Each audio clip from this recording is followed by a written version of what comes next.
My name is Natalie Hawkins, and I'm about to tell you how I went from being excluded from my own success to owning the empire that tried to erase me. This story begins with betrayal, but it ends with justice served ice cold. I stood outside that glass conference room door, my reflection staring back at me like a ghost. Through the transparent barrier, I watched my colleagues celebrate with champagne flutes raised high, their laughter echoing off the walls of what should have been my moment of triumph.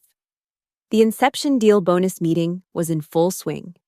And there was one glaring problem with the guest list posted on the door. My name had been crossed out with a single, deliberate red line.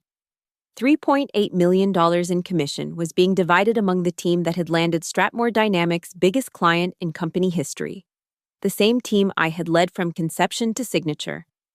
The same deal whose strategy I'd architected during countless sleepless nights, whose presentation I'd refined through 17 different iterations, whose client I'd personally courted for 8 months until they finally said yes.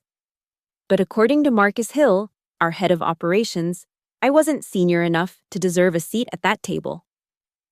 Marcus caught my eye through the glass and raised his champagne flute in my direction with a smile that never reached his eyes. That patronizing smile I had grown to despise over the past 3 years. The same smile he wore when he patted my shoulder after stealing credit for my innovations, when he explained why my ideas needed his senior oversight to be taken seriously, when he promised that my time would come if I just kept being patient. "You're good, Natalie," he had said just 30 minutes earlier. "But not senior enough. Maybe next time."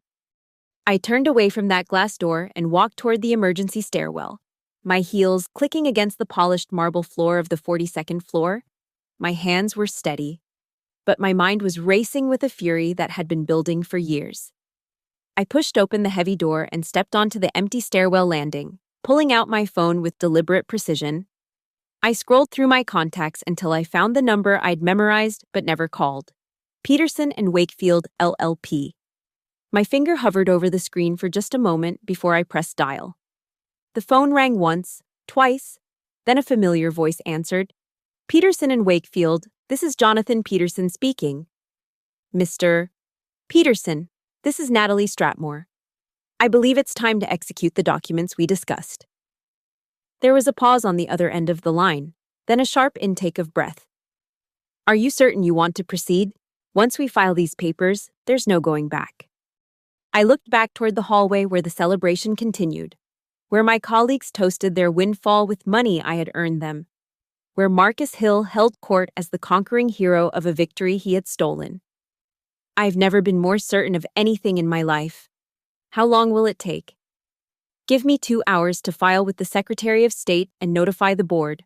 By close of business today, you'll have controlling interest. Perfect. And Mr. Peterson, schedule an emergency board meeting for tomorrow morning. It's time everyone learned who really runs Stratmore Dynamics. I hung up the phone and allowed myself a smile, the first genuine smile I'd worn in 3 years. You see, there's a detail about my life that no one at Stratmore Dynamics knew. A secret I'd guarded more carefully than state-classified information. My last name wasn't really Hawkins. It was Stratmore. As in Stratmore Dynamics, the company founded by my late Uncle John Stratmore 15 years ago. When Uncle John died 5 years ago, he left his controlling stake in the company to a family trust. According to the terms he had established, I couldn't access those shares until I turned 30 or until I could prove that the company's leadership was acting against the best interests of the organization and its employees. I had spent the last 3 years methodically building that case, documenting every instance of mismanagement, every act of credit theft, every decision that prioritized personal gain over company growth. Tomorrow was my 30th birthday. But I wasn't going to wait. I had started working at Stratmore Dynamics under my mother's maiden name 3 years ago, fresh out of business school with an MBA from Wharton and a burning desire to understand the company my uncle had built from the ground up.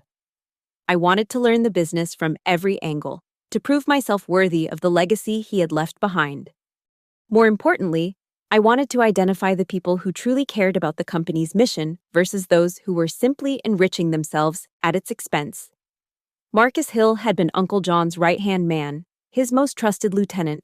When I arrived as a new hire, Marcus had pulled me aside and promised to mentor me, to show me the ropes, to help me develop into the kind of leader Uncle John would have been proud of. He spoke about honor and loyalty, about building something meaningful that would last generations. What he actually did was systematically steal every good idea I produced and present it as his own innovation. The pattern had started small. I would propose a new client outreach strategy in our weekly team meetings, and Marcus would nod thoughtfully, ask a few clarifying questions, then present that exact strategy to senior leadership the following day as his own breakthrough thinking. When I confronted him about it, he explained that it was simply how business worked at the senior level. Junior team members contributed ideas. Senior managers refined and implemented them. He assured me that my contributions were noted and appreciated, that this collaboration would accelerate my career development. I was naive enough to believe him. For about 6 months, the theft escalated when I developed the framework that would eventually land us the Inception Group contract. I'd identified their pain points through exhaustive research, crafted a service offering that perfectly addressed their operational challenges, and built a pricing model that maximized our margins while remaining competitively attractive. I'd even established preliminary contact with their decision-makers through my graduate school network. Marcus took my 100-page strategy document, had his assistant retype it on his letterhead, and presented it to the board as his own strategic vision. When Inception Group responded positively to our initial proposal, Marcus positioned himself as the primary relationship manager and relegated me to analytical support. But I had learned something valuable from Uncle John during our long conversations before his death. Always document everything, every email, every meeting, every casual conversation that involved business decisions. Uncle John had survived 3 hostile takeover attempts precisely because he maintained meticulous records that proved his strategic value to the company. So I documented everything Marcus did. I recorded our debrief sessions where he pumped me for additional insights he could claim as his own.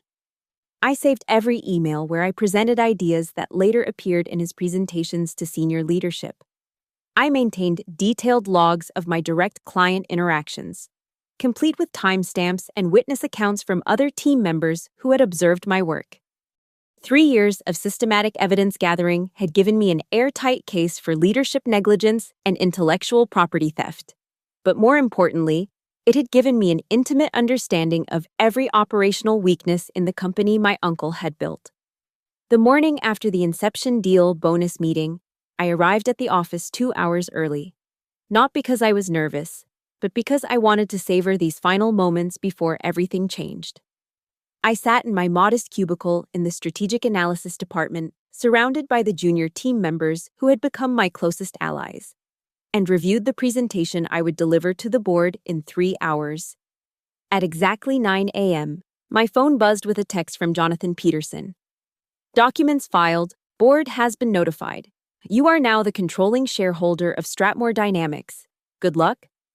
I stood up from my desk and walked toward the executive conference room, carrying a single manila folder and wearing the confidence that comes from holding all the cards in a game your opponents don't even know they're playing. Marcus was already in the conference room, chatting casually with the other senior managers about their weekend plans and their strategies for spending their Inception Deal bonuses. He looked up when I entered and frowned. Natalie, this is a senior management meeting. I think there might be some confusion about your calendar. I walked to the head of the conference table and set down my folder. Actually, Marcus, there's no confusion at all. Please take a seat. The other managers looked between us with obvious bewilderment. Sarah Chen from marketing, David Rodriguez from operations, Jennifer Walsh from human resources. These were good people who had been kept in the dark about Marcus's systematic theft, who genuinely believed he was the strategic genius behind our recent successes. Marcus remained standing, his face reddening. I'm not sure what game you think you're playing, but you need to leave this room immediately, or I'll call security. I opened my folder and removed a single sheet of paper, sliding it across the table toward him. This is a notice from Peterson and Wakefield, LLP, the law firm that manages the Stratmore Family Trust. As of 8:30 this morning, I am the controlling shareholder of this company. My name is Natalie Stratmore, and I am the sole heir of company founder John Stratmore. The silence in the room was deafening. Sarah's coffee cup froze halfway to her lips. David's pen dropped onto his notepad with a small plastic click. Jennifer's eyes went wide as she processed the implications of what I had just revealed. Marcus grabbed the paper and scanned it quickly, his face cycling through confusion, disbelief, and finally a pale recognition of how completely he had underestimated me. "This is impossible," he whispered. "John never mentioned a niece." "Uncle John was very protective of his family's privacy," I replied calmly. "He wanted to ensure that anyone who worked closely with our family did so because they genuinely cared about the company's mission, not because they were trying to curry favor with the owner's relatives. It was an excellent test of character, don't you think?" I reached into my folder again and removed a thick stack of documents. Over the past 3 years, I have documented 17 instances of intellectual property theft, 43 cases of false representation to clients and board members, and systematic financial mismanagement that has cost this company approximately $2.7 million in lost revenue and efficiency. I began distributing copies of my evidence to each person at the table. Emails where Marcus claimed credit for my strategies. Client meeting notes where he presented my research as his own insights. Budget reports showing how his pet projects had consistently overpromised and underdelivered while my initiatives exceeded projections. The Inception deal that we're all so proud of was developed entirely by me. I continued. Marcus's involvement consisted of stealing my strategy document, taking credit for my client relationship management, and ensuring that I was excluded from the financial benefits of my own work. Marcus was frantically flipping through the documentation, his face growing paler with each page. "Natalie, listen. I think there's been a misunderstanding. I always intended to give you credit to help advance your career.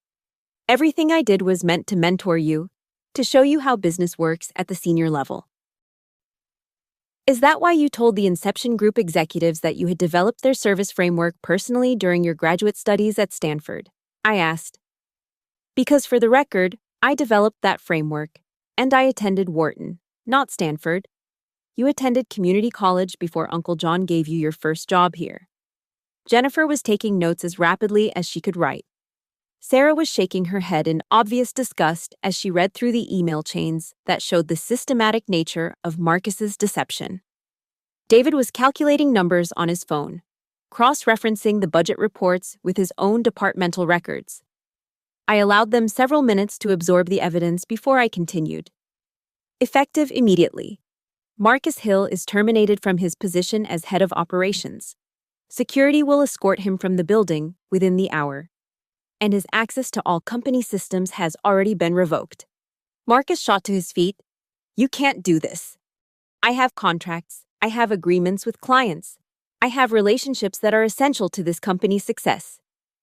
"Actually, you don't," I replied.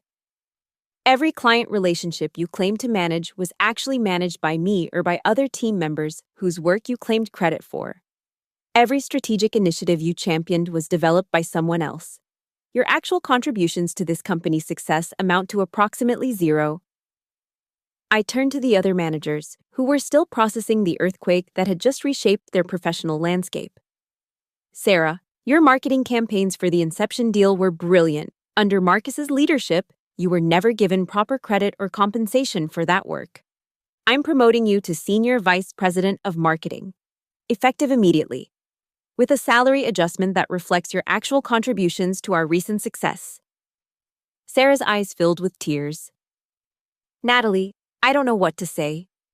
David, your operational improvements saved us $600,000 last year. But Marcus presented them to the board as cost-cutting measures he had developed. I'm promoting you to head of operations, with full authority to implement the efficiency programs you've been developing." David nodded slowly, still stunned by the rapid transformation of his career prospects. "Jennifer, your recommendation to restructure our performance evaluation system was shelved by Marcus because he was afraid it would expose his lack of actual contributions.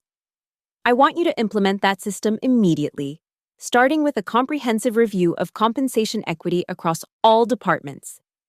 I turned back to Marcus, who was still standing at the opposite end of the table, looking like a man who had just watched his entire world collapse. The inception deal bonus that was distributed yesterday will be recalculated based on actual contributions, rather than seniority politics. Everyone who actually worked on that deal will receive their fair share. Everyone who simply took credit for other people's work will return their unearned compensation. Marcus's voice was barely a whisper. This is revenge. This is personal. No, Marcus. This is justice. Revenge would be destroying your career out of spite. Justice is ensuring that people are rewarded based on their actual contributions rather than their ability to steal credit from their colleagues. I gathered my documents and stood up from the table. Security will be here in 10 minutes to escort you out. I suggest you use that time to clean out your office and consider whether you want to return the bonus money voluntarily or wait for our legal team to recover it through more formal channels. As I walked toward the door, I paused and looked back at the man who had spent 3 years trying to convince me that I wasn't senior enough to deserve recognition for my own work. Oh, and Marcus? Yesterday you told me I wasn't senior enough for the bonus meeting. Today I own the company. I'd say that's senior enough, wouldn't you? The next few hours were a whirlwind of legal paperwork, press releases, and emergency meetings with our largest clients to assure them that Stratmore Dynamics' leadership transition would not disrupt their service relationships. The story of the mysterious heiress who had been working undercover in her own company quickly became the talk of our industry. But I was too busy restructuring 3 years of mismanagement to pay attention to the gossip. By the end of the week, I had promoted 6 deserving employees who had been held back by Marcus's political games, implemented new performance evaluation systems that rewarded actual results rather than relationship manipulation, and recovered over $400,000 in misallocated bonus payments. The inception deal bonuses were redistributed based on documented contributions. The junior analysts who had performed the foundational research received substantial payments that Marcus had originally kept for himself. The client relationship managers who had actually maintained our partnerships were finally compensated at levels that reflected their value to the organization. 3 months later, Stratmore Dynamics posted its highest quarterly profits in company history. 6 months after that, we landed 2 additional contracts worth more than the inception deal, both developed by teams that were now properly motivated and fairly compensated for their innovations. Marcus Hill never found another position in our industry. Word spreads quickly in professional circles about people who systematically steal credit from their colleagues. And Marcus discovered that his reputation for strategic thinking evaporated quickly once people realized that none of his acclaimed strategies had actually originated from him. I kept his final words to me as a reminder on my office wall. You're good, Natalie, but not senior enough. Maybe next time. There was no next time for Marcus. But for me, there was finally justice. Today I sit in Uncle John's old office, looking out at the same city skyline he used to admire during his long days building this company from nothing into an industry leader. The glass conference room where I was once excluded from my own success is now where I hold weekly strategy meetings with a team that knows their ideas will be credited properly and their contributions will be compensated fairly. Sometimes I think about that moment when I stood outside that glass door, watching other people celebrate with money I had earned them, listening to Marcus tell me I wasn't senior enough to deserve what I had created. I think about how easy it would have been to simply accept his explanation, to keep waiting patiently for recognition that would never come, to let him continue stealing credit for my work while promising me that my time would eventually arrive. But I had learned something important from Uncle John during our conversations before his death. Patience is a virtue, but justice is a responsibility. When you have the power to correct systematic unfairness, choosing not to use that power makes you complicit in the injustice. I didn't just want revenge against Marcus Hill. I wanted to build something better, something that would honor Uncle John's vision of a company where people were valued for their actual contributions rather than their political connections or their ability to manipulate credit for other people's work. The glass door is still there, separating the conference room from the hallway where I once stood as an outsider looking in. But now I'm the one inside, and the door is open to anyone who earns their place through genuine contribution rather than systematic theft. Marcus thought he could build his career on stolen ideas and manipulated relationships. He thought that senior management was about taking credit rather than earning it. He thought that I would always be too junior, too naive, too powerless to challenge his version of how business works. He was wrong about all of it. When someone excludes you from the celebration of success you created, when they tell you that you're not senior enough to deserve recognition for your own work, when they systematically steal your ideas and present them as their own innovations, you have two choices: accept their version of your worth or prove them catastrophically wrong. I chose to prove them wrong, and in doing so, I didn't just get revenge on Marcus Hill, I got something much more valuable. I got justice for everyone who had ever been told they weren't senior enough to deserve what they had earned. That glass door still reflects my image when I walk past it, but now it reflects the face of someone who owns the building, who sets the standards, who ensures that credit goes where credit is earned. It reflects someone who learned that the best revenge isn't destruction. The best revenge is building something better than what they tried to keep you from having. And sometimes, when I'm working late and the office is quiet, I can hear Uncle John's voice reminding me of the lesson that made all of this possible. Document everything. Trust, but verify. And never let anyone convince you that you're not senior enough to deserve what you've earned. The Inception deal was just the beginning. In the months that followed my takeover of Stratmore Dynamics, word spread throughout our industry about the company that had transformed overnight from a traditional hierarchy-based organization into a meritocracy where results spoke louder than politics. Our competitors began losing their top talent to us. Brilliant analysts and strategists who had been held back by credit-stealing managers started applying for positions at Stratmore, drawn by our reputation for fairly compensating and properly crediting innovative work. Within a year, we had assembled the most talented team in our sector, and our client results reflected that transformation. The Inception Group contract, which Marcus had treated as a one-time windfall, became the foundation for an ongoing partnership that generated over $12 million in revenue over the following 18 months. But more importantly, it became a template for how we approached all of our client relationships, with thorough research, innovative solutions, and transparent communication about who was responsible for which aspects of our service delivery. I established new policies that required detailed documentation of individual contributions to every project, not for punitive purposes, but to ensure that recognition and compensation accurately reflected each team member's actual impact. Performance reviews were based on measurable results, rather than subjective evaluations from managers who might have their own political motivations. The changes weren't just about preventing future Marcus Hills from stealing credit.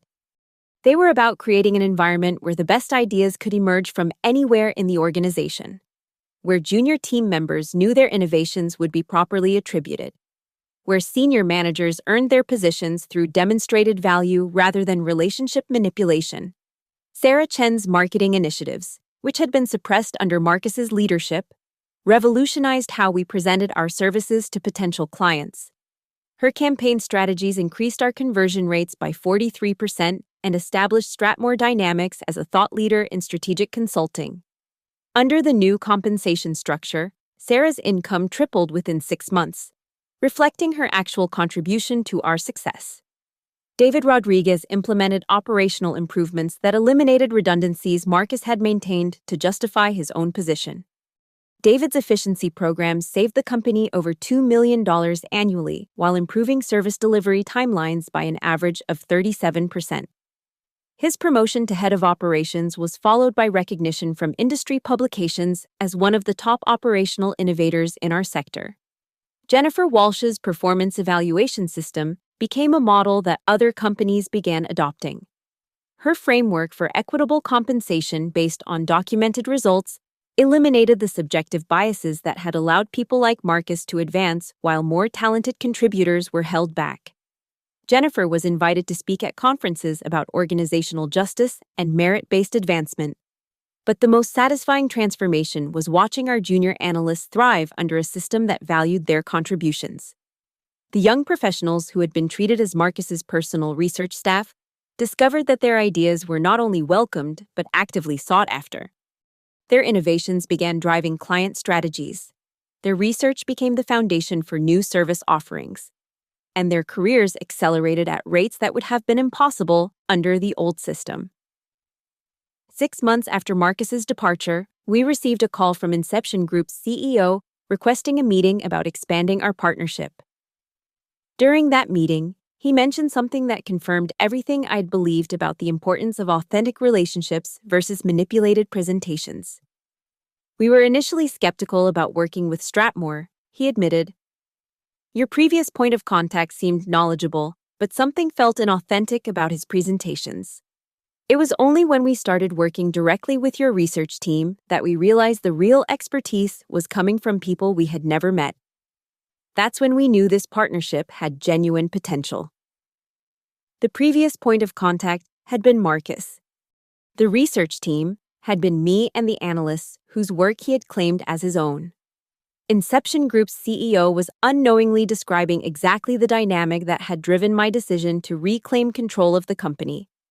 Our success under the new leadership structure attracted attention from business publications, and I was invited to write an article about transforming organizational culture. I titled it, Merit Over Politics: Building Companies That Reward Actual Contribution.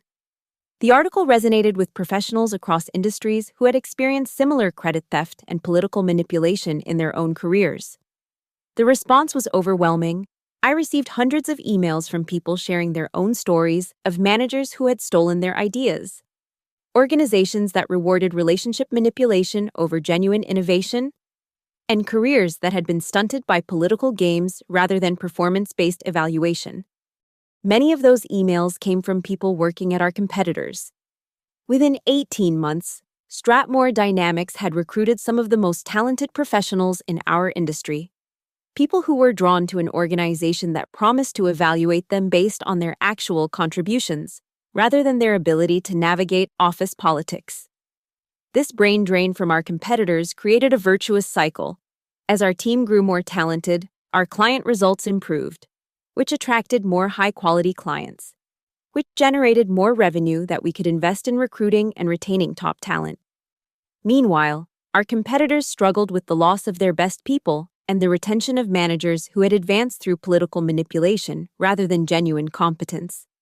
2 years after the bonus meeting that had triggered my decision to reveal my identity, Stratmore Dynamics was acquired by a Fortune 500 company for $87 million.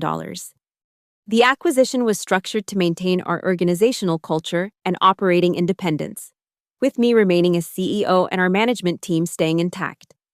The acquisition announcement included a quote from the purchasing company's board chairman that I framed and hung in my office.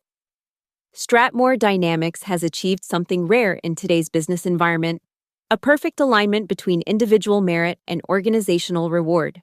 Their culture of documented contribution and equitable compensation has produced results that speak for themselves. Marcus Hill was never mentioned in any of the business publications that covered our success story. His 3 years of stolen credit and manipulated relationships were erased by the simple fact that none of his claimed achievements could be verified once people looked closely at the actual evidence. I heard through industry contacts that he had tried to start his own consulting firm, marketing himself as the strategic architect of Stratmore's early successes. But potential clients quickly discovered that he couldn't provide references from anyone who had actually worked with him directly, couldn't produce examples of strategies he had personally developed, and couldn't demonstrate any measurable results that could be attributed to his individual contributions. His consulting firm lasted 8 months before closing due to lack of clients. His last known position was as a mid-level account manager at a small firm that specialized in administrative services. The man who had once controlled millions of dollars in strategic consulting contracts was reduced to managing routine paperwork for clients who would never know his name. I felt no satisfaction in learning about Marcus's professional decline. Revenge had never been my goal. Justice had been my goal. And justice meant ensuring that people were evaluated based on their actual contributions, rather than their ability to steal credit from others. The real satisfaction came from watching the careers of people who had been held back by Marcus's political games. Sarah Chen became a vice president at our acquiring company and was recognized as one of the top marketing executives in our industry. David Rodriguez was recruited by 3 different companies offering CEO positions, though he chose to remain with us as chief operating officer. Jennifer Walsh became a sought-after consultant on organizational justice and merit-based compensation systems. The junior analysts who had seen their work stolen and their contributions minimized under Marcus's leadership became senior managers themselves. But they remembered the lessons of their early careers. They implemented the same documentation and equitable recognition practices that had transformed their own professional experiences, creating a culture that would prevent future Marcus Hills from manipulating their way into positions they hadn't earned. 3 years after that bonus meeting, I was invited to speak at a business leadership conference about organizational transformation. During the question and answer session, a young professional asked me what advice I would give to someone who was experiencing credit theft from their manager. Document everything, I replied. Keep detailed records of your contributions, your communications, and your results. Not because you're planning to use those records as weapons, but because the truth has power only when it can be proven. And remember that patience is different from passivity. Being patient means waiting for the right moment to act. Being passive means accepting injustice because challenging it seems too difficult or too risky. After the conference, a woman approached me and introduced herself as someone who had been following Strathmore's transformation since the business publications had covered our story. She explained that she was currently experiencing exactly the situation I had described. A manager who was systematically stealing credit for her work while promising that her recognition would come eventually. I've been documenting everything for 8 months, she said. I have emails, recordings, client testimonials that prove my contributions. But I don't have what you had. I don't own the company. How do I get justice when the person stealing my credit is the person who controls my performance evaluations? I gave her Jonathan Peterson's business card. There are always options, I told her. Sometimes justice comes from unexpected directions. The key is being prepared when the opportunity presents itself. 6 months later, I received an email from that same woman. Her manager had been terminated for cause after a board investigation revealed systematic intellectual property theft affecting multiple employees. The woman had been promoted to department head and was implementing documentation and attribution practices similar to the ones we had established at Strathmore. Her email concluded with a line that perfectly captured the transformation I had hoped to inspire. I realized that being senior enough isn't about age or tenure or political connections. It's about having the courage to demand that merit be recognized and injustice be corrected. That glass conference room door still stands in our office, but it has become something different than what it was during Marcus's tenure. Instead of a barrier that separated the deserving from the excluded, it has become a symbol of transparency. Our bonus meetings are open to everyone who contributed to the success being celebrated. Our strategy sessions include voices from every level of the organization. Our recognition ceremonies are based on documented results rather than subjective favoritism. Sometimes visitors to our office ask about the framed article on my wall, the one titled Merit Over Politics, that grew out of our organizational transformation. I explain that it serves as a reminder of why we do business the way we do, why we document contributions so carefully, why we ensure that credit goes where credit is earned. But the real reminder is that glass door itself. Every time I walk past it, I remember the moment when I stood on the outside looking in, watching other people celebrate with money I'd earned them, listening to someone tell me I wasn't senior enough to deserve recognition for my own work. I remember the choice I faced in that moment: accept their version of my worth or prove them catastrophically wrong. I chose to prove them wrong. And in doing so, I learned that the best revenge isn't just about getting what you deserve. The best revenge is building something that ensures other people get what they deserve too. That glass door reflects a lot of faces now. Faces of people who know their contributions will be recognized. Faces of people who understand that senior enough means having the courage to demand justice. Not just for yourself, but for everyone who has ever been told they don't deserve credit for their own success. Marcus Hill thought he could build a career on stolen ideas and manipulated relationships. He thought that business was about taking credit rather than earning it. He thought I would always be too junior, too naive, too powerless to challenge his version of how success works. He was wrong about everything, and his wrongness became the foundation for something much better than what he had tried to keep me from having. The bonus meeting that excluded me from my own success became the catalyst for creating an organization where no one would ever be excluded from recognition they had earned. The glass door that once separated me from what I deserved became a symbol of the transparency that now defines how we do business. And the phone call that changed everything? That was just the beginning of a transformation that proved something I had always suspected but never had the power to demonstrate. When you build a company that rewards actual merit instead of political manipulation, when you create systems that document and recognize genuine contribution, when you ensure that credit goes where credit is earned, everyone wins except the people who were never contributing anything real in the first place. Those people don't just lose their unearned positions. They lose the ability to steal opportunities from everyone else. That's not revenge. That's justice. And justice, it turns out, is the best foundation for building something that lasts